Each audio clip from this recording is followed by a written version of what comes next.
Россияне обстреляли Одессу, Зеленский будет готовиться к выборам, а в ГУР посчитали, сколько ракет осталось у оккупантов. Обо всем этом расскажу подробнее в эфире «Нехта». Самые важные и интересные новости.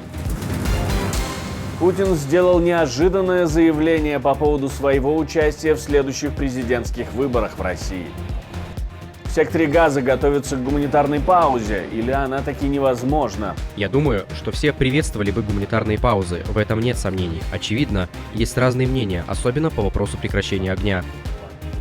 Землю атакует магнитная буря. Чем она особенная и чего нужно остерегаться?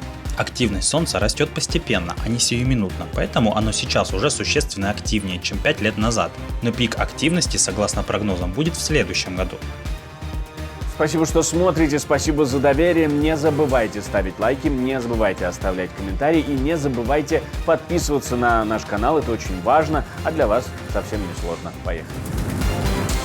Оккупанты накануне вечером и ночью наносили удары по Одессе. Пострадал центр города, несколько многоэтажных жилых домов, музей в исторической части, отнесенный к наследию ЮНЕСКО.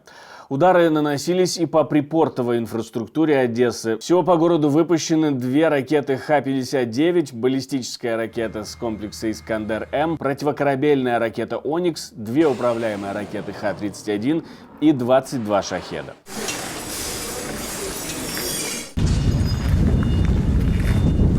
Фото и видео огромной ямы от попадания по центру Одессы выкладывали в сеть местные жители. Вот эта атака, она была, конечно же, по портовой инфраструктуре, это мы прекрасно понимаем. И что-то, к сожалению, пролетело. Удалось врагу попасть в определенные складские помещения, повредить автомобильную технику, которая, кстати, была под загрузку, потому что это техника, которая используется для перевозки зерна. Там, кстати, зерно в очередной раз, наша украинская пшеница, сгорели в этом огне вражеской атаки. Ну и, собственно, прилетела в центр города. Исторический центр нашей Одессы, который находится под куполом ЮНЕСКО, и который, к сожалению, сегодня этот купол не может защитить от варварских террористических атак Российской Федерации. Художественный музей. 7 экспозиций получили повреждения. Получило повреждение и само здание. Большая воронка образовалась рядом со зданием. К рекордам прошлой ночи россияне могут отнести количество авиабомб, сброшенных именно на населенные пункты Херсонщины, Береслав и Крынки. Ночью оккупанты нанесли 12 авиаударов по селу Крынки и городу Береслав. Всего за минувшие сутки враг выпустил по населенным пунктам Херсонской области 87 авиабомб. Наибольшее количество за все время. Ярче всего по поводу обстрелов и продолжения сопротивления, сохранения боевого духа высказался президент Украины в эфире NBC. У меня много сил. Но даже если мы чувствуем себя сильными и имеем много энергии, это не значит, что мы хотим сражаться всю жизнь, потому что цена очень высока.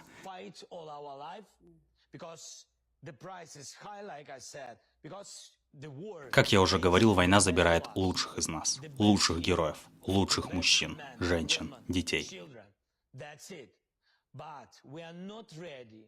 Но мы не готовы отдать нашу свободу этому террористу Путину.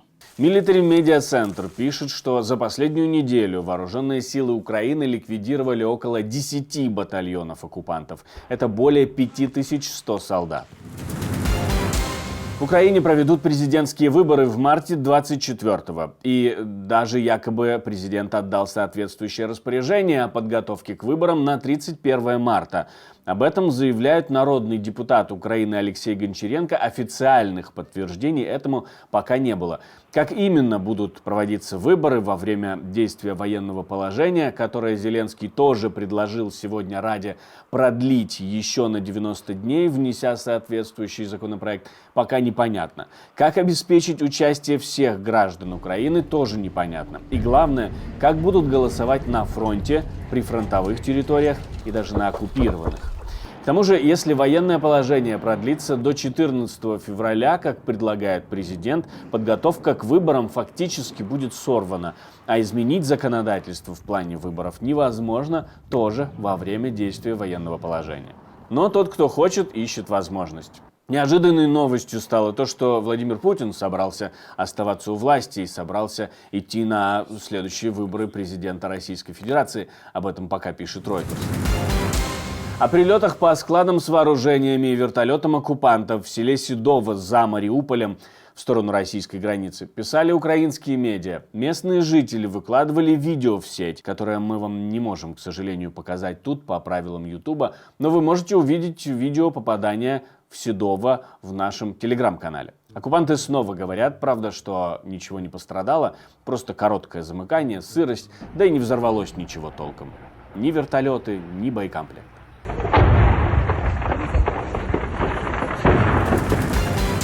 В Главном управлении украинской разведки посчитали, сколько ракет осталось у оккупантов. Об этом представитель ГУР, генерал-майор Скибицкий, говорил в интервью с РБК «Украина».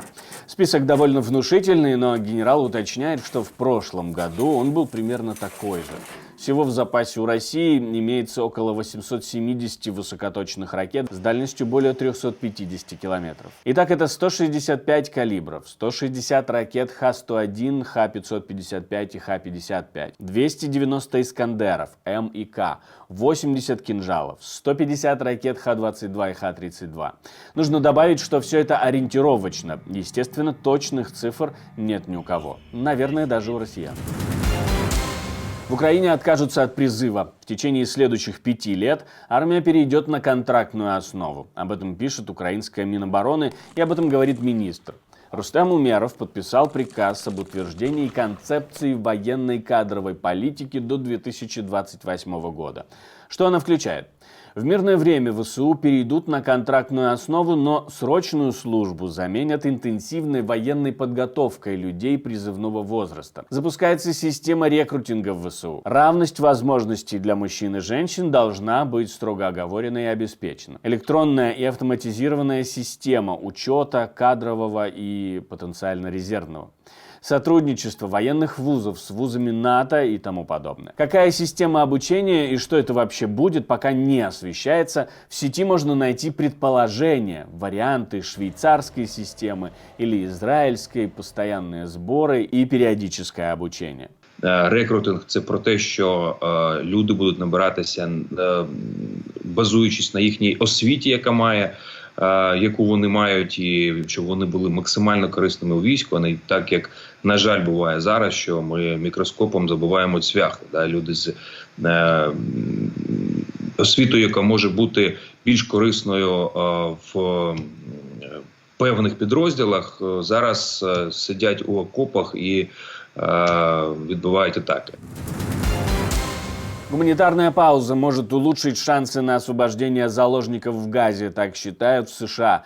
Госсекретарь Энтони Блинкен, он говорит, что американские официальные лица работают над обеспечением гуманитарной паузы в секторе Газа, которая позволит решить несколько приоритетных задач, включая доставку дополнительной помощи палестинцам и освобождение заложников, которые удерживаются Хамас.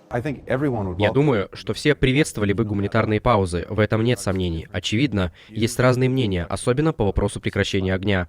Но из моих бесед со всеми моими коллегами, которые были вчера в Омане, нет никаких сомнений в том, что все приветствовали бы гуманитарную паузу, потому что, опять же, это будет способствовать тому, чего мы все пытаемся достичь, включая возвращение заложников, включая доставку гораздо большего объема помощи в Газу, в том числе вывести людей из Газы. Противоположное мнение имеет человек, так или иначе отвечающий за эту гуманитарную паузу.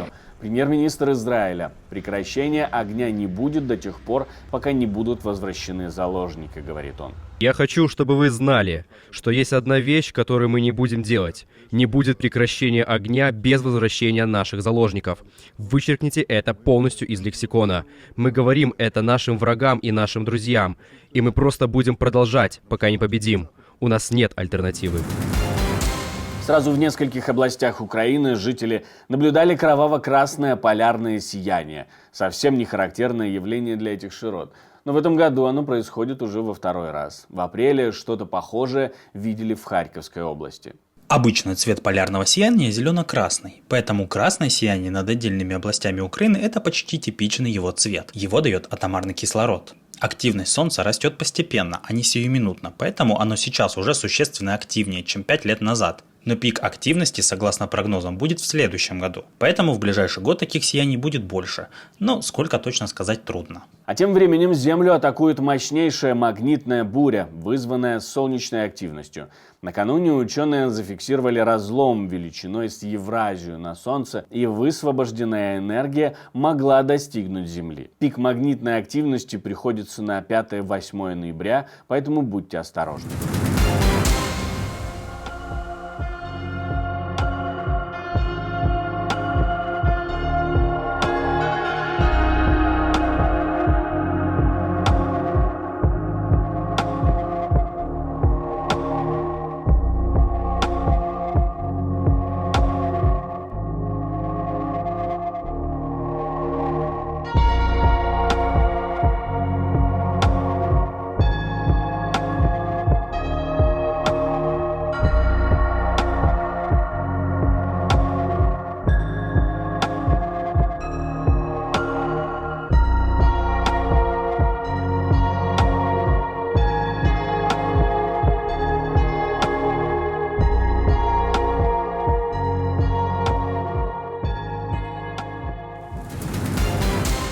Спасибо, что смотрите, спасибо за доверие, жду ваших комментариев, лайков, репостов. Это важно для нас и важно для вас, к тому же для вас еще и не сложно. А так нас будет становиться больше, и больше людей увидят это видео.